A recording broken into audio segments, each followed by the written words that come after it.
Nah kemudian tadi kan saya bilang terakhir, ini yang paling terakhir saya baca trik menjaga perbedaan ini tetap kondusif. Saya neliti kitab Bali Maksum sampai khatam, termasuk kitab yang saya letakkan di kamar khusus. Itu diantaranya ada kitabnya Bali Maksum, Naduman Sulam Taufiknya Pak Hamid, yang karangan orang-orang Indonesia. Tentu terbanyak ya kitabnya Mbah Mun, Mbah Zubair. Bahkan saya masih punya catatan tangan tulisannya Basim Asyari, karena beliau pernah nyurati buyut saya ketika khatam Sahih Muslim yang keluarga Kudus. Terus banyak lah saya punya, termasuk saya punya tulisan tangannya Kiai Fakih Mas Gumambang, gurunya Mbak Zubair. Saya memang dokumenter kitab, sehingga saya maaf sekali kalau pidato umum itu memang saya tidak keahlian saya. Karena itu harus dobes, itu tidak keahlian ulama, dobes itu tidak keahlian ulama. Ini saya baca singkat, tapi semoga ini barokah karena ini kholnya Bali Maksum. Semua mubalek tadi pakai catatannya sendiri, jadi itu ngekholi dirinya sendiri. Ini saya pakai orisinil kitabnya Bali Maksum. Jadi saya mungkin penceramah terbaik karena sesuai konteksnya itu. Nah ini enggak. Ini kholnya Bali Maksum, cerita syairnya sendiri tentang rokok lagi, bolot lagi. Yes. Ya semoga diampuni oleh Allah Subhanahu wa taala. Ini ngendikane beliau tentang meminimalkan konflik. Ini saya baca di bab Al-Mithalul Awal. Jawazu hibati thawabil qiraah wa shadaqah lil mayyit wa usuli thawabil qiraah wa a'malid birril mayyit. Kita berkeyakinan bahwa yasinan, tahlilan itu sampai ke mayit. Itu boleh kita hadiahkan dan sampai ke mayit. Kata Bali Maksum, wa huwa min masailil furu' al khilafiyah. Fala yajuzu bi sya'nihi itharatul fitan wal jidal wal inkar. Alal qail wal amili bihi wala alal mukhalif. Ini dari awal masalah khilafiyah, sehingga gak perlu jadi konflik yang berkelanjutan, baik kita menuntut yang melakukan itu atau menuntut yang menentang itu, karena dari awal ini masalah furu'iyah.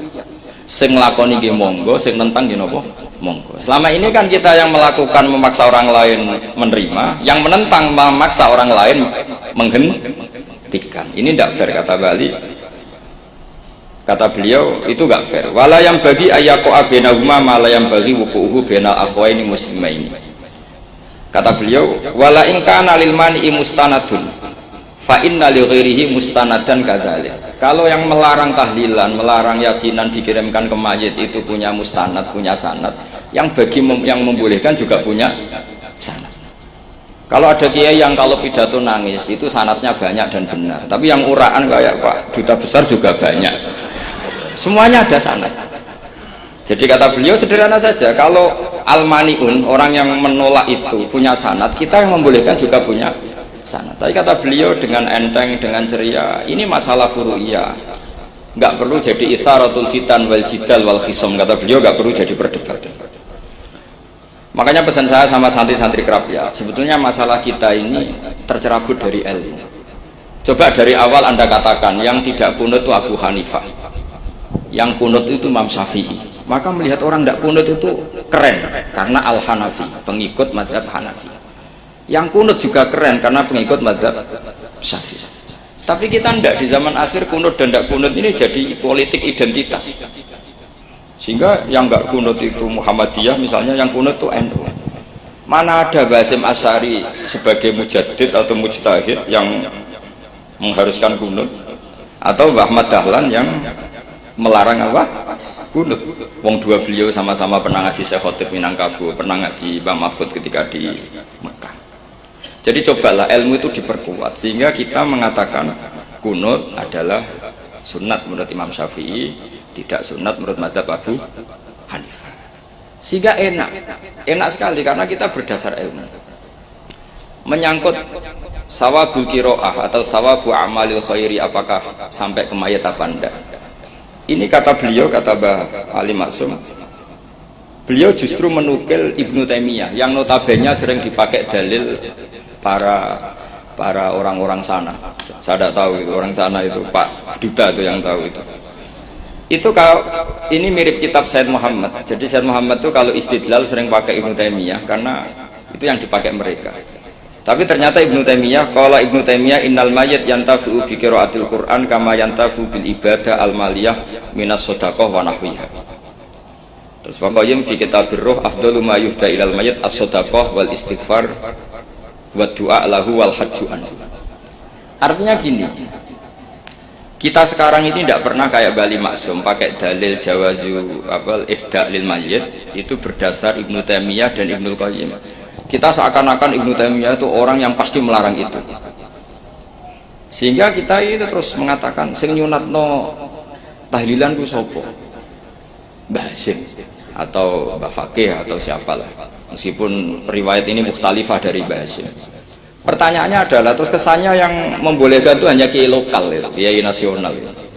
Padahal zaman Bali sudah mengajarkan kita yang membolehkan ihda'u a'malil khairi ilal mayyit, yang membolehkan hadiah Yasin, Fatihah, tahlil ke mayit itu adalah orang sekaliber Ibnu Taimiyah dan Ibnu Qayyim. Sehingga dengan kita pakai ilmiah yang diterapkan Bali Maksum, kita ini merasa orang keren, orang global, orang yang keren. Karena guru-guru kita Bali Maksum, Mbah Hamid biasa mentahlili, Mbah Munawir semua mentahlili guru-gurunya. Di level ulama global ada Ibnu Taimiyah dan Ibnu Qayyim.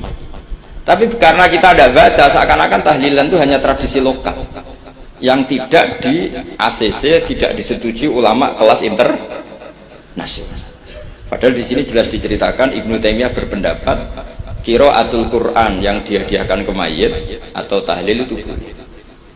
Jadi ini sangat penting supaya orang itu pakai tradisi ilmu. Saya pernah ngaji sama Mbak Mun, diberitahu kalaupun Rasulullah pernah kunut sekali, biasanya perdebatan kan oke, Rasulullah pernah kunut tapi ahyanan. Pertanyaannya adalah setiap Nabi pernah melakukan sesuatu itu akan menjadi sunnatan mutaba'ah apa enggak? Tentu jawabannya iya. Nabi meskipun melakukan kunut andekan hanya sekali, tapi karena pernah dilakukan Nabi, maka kebaikan ini akan menjadi sunnatan mutaba'ah, sunat yang harus kita ikuti terus atau boleh kita ikuti terus. Jadi nggak boleh misalnya Rasulullah itu puasa Senin Kamis juga ahyanan, tidak selalu. Rasulullah itu tofa rokiban juga ahyanan, bukan selalu. Tapi apa saja yang pernah dilakukan Nabi maka berstatus itu akan sunat ila yaumil qiyamah. Sehingga nggak bisa misalnya di hadis itu ahyanan, kemudian kamu beristidlal ini boleh dilakukan hanya ahyanan karena Nabi juga melakukan hanya ahyanan. Tidak bisa seperti itu. Sekali Nabi pernah melakukan itu dan tidak dibatalkan lewat nasah mansuh, maka kesunatan itu ila yaumil qiyamah. Sehingga Imam Syafi'i cara berpikir meskipun Nabi kunut ahyanan, kalaupun itu ahyanan tentu kunut itu akan sunat ila yaumil qiyamah. Bagi yang tidak mensunatkan monggo, itu ada Abu Hanifah. Makanya kata Mbah Maksum, kata Bali Maksum di sini diberi muqaddimah, wa wa min masailil furu' al khilafiyah fala yajuzu bi sya'nihi itharatul fitan wal jidal wal ingkar alal qail wal amili bih wala alal mukhalif. Jadi kita sendiri disarankan beliau, kamu juga gak usah nantang debat sama mukhalif, karena dari awal sudah masalah-masalah yang apa? Khilafiyah. Lalu terakhir pilihan-pilihan, terus kemudian tetap memancing polemik. Saya mau cerita lucu di Ihya. Ihya yang katanya kitab sakral itu ya punya sisi lucu, sisi unik. Nabi Musa sebagai Nabi Bani Israel itu sering digugat karena orang Israel itu tukang debat. Terus Nabi Musa minta ijazah, ya Allah saya kasih ijazah seperti tadi. Beliau minta ijazah Mbah Mun tadi. Minta ijazah yang supaya orang itu tidak bisa berkata buruk sama saya. Semuanya muji saya. Jawabannya Allah itu unik. Ya Musa, hadza syai'un lam asna'hu li nafsi, fa kaifa asna'uhu bika. Aku pangerane sering disalahpahami, pemenah kue gitu. Jadi makanya kalau ada orang bully beda paham itu biasa. Kata Allah, hadza syai'un lam asna'hu li nafsi, itu sesuatu yang saya tidak melakukan untuk diri saya sendiri. Kata Allah, saya ini Tuhan yang mengatakan saya punya anak ya banyak, yang anggap saya bakhil ya banyak, yang salah paham dengan saya banyak, padahal saya ini Tuhan. Kalau saya mau tak bungkam semua itu saja tidak saya lakukan. Apa menaiki terima Nabi. Makanya ini semoga ini saya anggap Pak Duta Besar jadi pahala beliau, karena diantara pahala itu disebabkan digojlok orang. Jadi kalau beliau tadi gojlok saya, sekarang tak balas, kayaknya pasti menang saya karena beliau sudah tidak bisa ke panggung lagi. Yang jelas saya kagum, ya saya puji betul Gus Zofur ketika dari awal memberi gelar Ad-Dobosi tadi ternyata betul.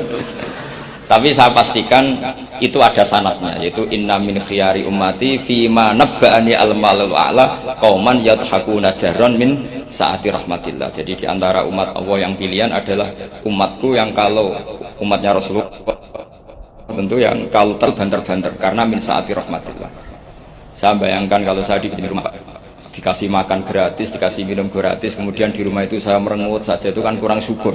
Wis ora bayar kok merengut gitu. Sama kita pakai buminya Allah, pakai airnya Allah, pakai oksigennya Allah. Modal guyu orang gelemen merengut gitu. Itu kalau Allah tersinggung pasti Allah ngendikan falyatu robban siwa iwal yakhruj min tahti ardi wasama. Silahkan mencari Tuhan selain saya kata Allah dan keluarlah dari langit saya, dari bumi saya. Daripada diusir pangeran wis ning donya ceria wae, guyu-guyu wae, sementing aja dhewean apa guyu ngoten mawon. Assalamualaikum warahmatullahi wabarakatuh. Dimohon untuk sekalian